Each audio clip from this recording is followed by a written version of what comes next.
We've been talking about World War II in class, and as part of our show and tell portion of the unit, I'd like to share some of the World War II heroes in my life. We're rapidly losing our World War II generation, and my students are lucky to know someone who took part in the war. For me, they were my grandparents and members of their generation, and I was fortunate to grow up knowing many from what would later be called the greatest generation. This little movie lets me share some of the wonderful people in my life and lets me tie in their experience during World War II to the events in our history book. You've heard of Generals Patton, Eisenhower, and MacArthur. These were the men and women who went with them. This is my husband's uncle, Paul Jones. Paul was a sergeant and part of the 70th Tank Battalion. They entered the war as part of Operation Torch to push the Axis powers out of North Africa. From there, his battalion went into Sicily as part of General Patton's campaign to get a foothold in Europe. His battalion didn't follow the retreating Germans onto the Italian peninsula, but was rather pulled and sent to England to prepare for the invasion of northern France on D-Day. It was there that the first tank off of Paul's ship onto Utah Beach sank, and Paul's tank was the second one to go off. His went as it was supposed to, onto the sand. Paul finished the war, having been grazed by 2 bullets, one in the neck and one in the shoulder. There was actually a mistaken identity situation where Paul's mother was informed that he'd been killed in action, only to be told later that he had not. I can't imagine how horrible that must have been for all involved. This is my husband's uncle, Johnny Mitchell. He was a high school graduate from Barber County, and he served in Burma, which was a key supply line for the Chinese army in their fight against invading Japan.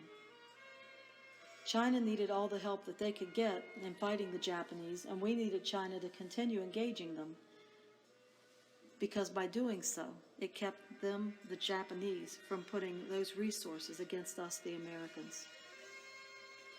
Johnny was schooled in chemical warfare and repaired telephone and telegraph equipment. He went into the service in 1942 and came out December 1945. During that time, he was part of the unit that built bridges and roads as part of that supply line for the Chinese army. His wife, the former Virginia Willis, worked for Veterans Administration, but she had a hard time getting ahead as those who came back from the war would have the points to move up ahead of her. So she decided to go ahead and join the Navy herself. She became what was known as a WWII, or Women Accepted for Volunteer Emergency Service. She went to Naval Training School and then Stenographic School in New Orleans, and she served in the Navy for 2 years. When she left the Navy, she returned to the Veterans Administration and was promoted. She was sent to Miami, Florida to help start a new office, and it was there that she met her future husband, John. Vince Dumeyer has been a family friend my whole life, and it's Vince's World War II items that I bring with me for show and tell. Vince was a farm boy from Wetzel County. He was drafted in the first year of the war, and he spent his early years in England training for what would become known as D-Day. Vince was injured in the actual invasion, and he doesn't have much recall of that day, but he tells me he was patched up in a hospital in England and rejoined his unit as they marched on toward Germany. His most vivid memory was spending Christmas Eve in Germany and hearing the American troops sing Christmas carols on their side of the river at the same time the German troops were singing Christmas carols on their side. Russ Feist is our next-door neighbor. Like Vince, Russ was a farm boy in Wetzel County when he was drafted. His first action was going to Leyte Island in the Philippines. General MacArthur promised to return, and as it turns out, Russ was going in with him. From there, he went to Okinawa. He tells how beautiful and seemingly peaceful the island was for a few days, and then the battle started. He saw the kamikazes fly into the ships, but fortunately not the one that he was on. Russ was actually on a troop ship headed to Japan for a proposed Japanese invasion, when they got the news that the United States had dropped an atomic bomb on Japan and that the Japanese had surrendered.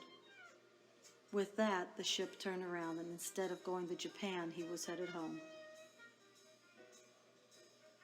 This is my grandma and grandpa. Grandpa was in Okinawa when the war ended. He was a farmer from outside of Marietta, Ohio.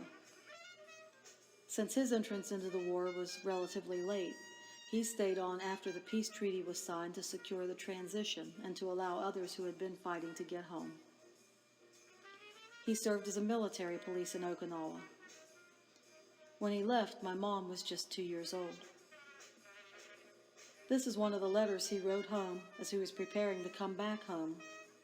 He was so excited about the possibility of getting back, hated to miss Grandma's birthday again, but would be home soon after, and he wondered if his little girl, my mom, would remember him.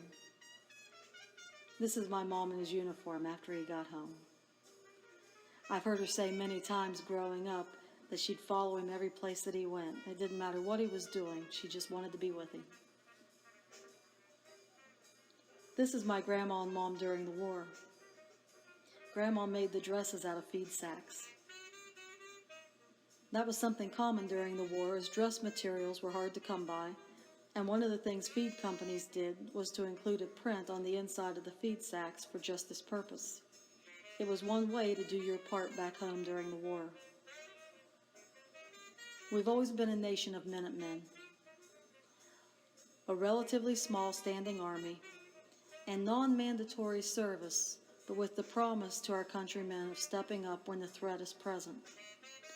I've taught about it in U.S. history, and I've seen it for myself after the terrorist attacks of 9/11. I've always been very proud to be an American, and teaching this unit always moves me. I encourage everyone to seek out your own stories and find a way to preserve them.